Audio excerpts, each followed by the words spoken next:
Welcome to Full of Shit, where I discuss either a belief that I had and have since changed, a behavior that I have discovered was wrong, immoral, what have you, or a current belief that I have but have reason to doubt.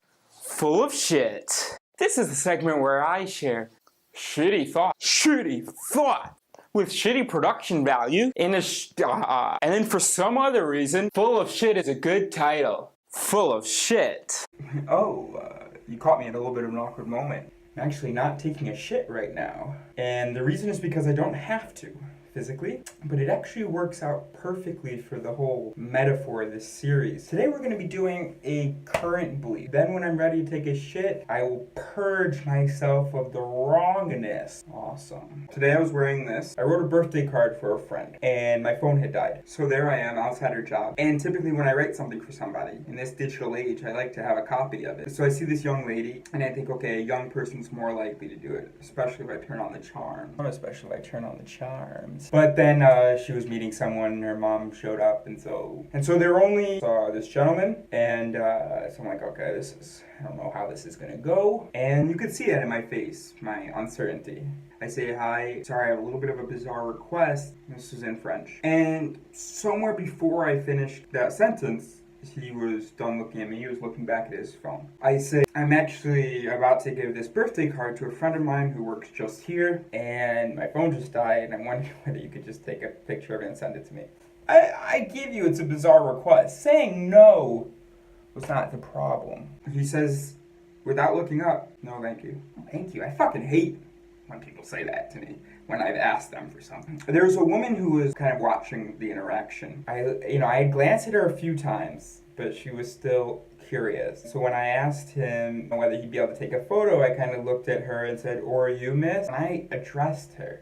Avec la parole. That was a terrible accent, but it's very difficult to switch for one word. I say, oh, vous, madame? She's looking at me, and so he says, no, thank you. And I'm just like, all right. I'm just like, not with my hands, not like that, but with the card. I'm just like, okay. And it really made me feel like a second-rate citizen. I felt like I was wearing a mask that I couldn't lift and say, oh, hey, no, man, I'm a good guy. You're not going to get in any trouble. Hey, I'm just another human being, and I just want to get this favor. It's her birthday today, but I couldn't. And so there I am, just kind of trapped, being seen as a person who's going to trouble you, a person who doesn't deserve your attention. And it stuck with me. I felt that like anger at first, and I attributed it to racism, honestly. So in the US, we have stereotypes and attitudes about blacks and Mexicans. I'm not endorsing any of these generalizations, but this comparison is important. We might see Mexicans as like hardworking, taking low-paying jobs, involved in crime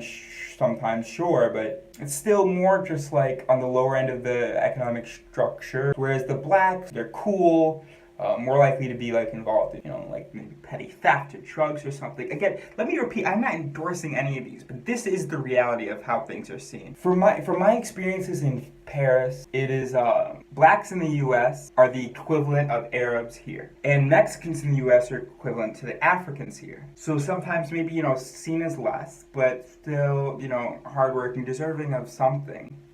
Attention or some decency. Whereas Arabs, it's just like they're making trouble, which is how the blacks are seen in the US often. And of course, I look Arab. And so this white man, he looks at me just for a moment and then looks back at his phone. He maybe looks again when I show him the card. I'm just like, I refer to it. Who, am I fair to consider racism? Am I fair to think that he owes me anything, a response? I mean, he gave me a response. No merci. No thank you. But do I deserve, I don't know. I really don't know. I feel like I deserve. Let me see what I can do for this young man. That means I'm gonna have to give out my phone number. No, I'm not really comfortable. Oh, he won't let me read the card.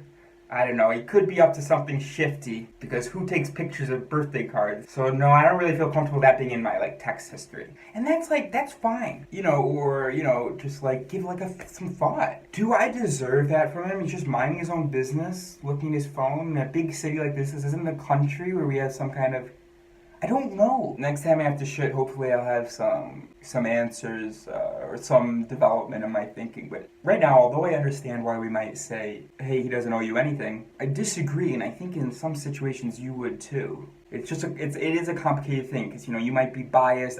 I'm definitely biased. I might be wrong to think he owes me something, but because I had a need as an individual in that moment, I feel like he does. And then you might think that obviously he doesn't owe me anything because you think it's a really bizarre request. But the request aside, there was like it wasn't even eye contact. He just looked at me because I came up to him. Beyond that, there was nothing. It really stuck with me. So after giving it some thought, I don't know what to tell you. I think there's a certain decency owed to people in the street, and I have to just keep thinking about it, and I couldn't hold this in any longer. Sorry. Subscribe. It's the same way that I feel when like an American customer comes in, I ask them where they're from. I say a couple sentences, and then I ask them where they're from. They go, "Oh, America." "Oh, where?" What do I tell this French guy? "Oh, kind of on the East Coast." "Oh, where?" Delaware. I don't know whether you've heard of it. Anyway, so it's just it's completely unrelated.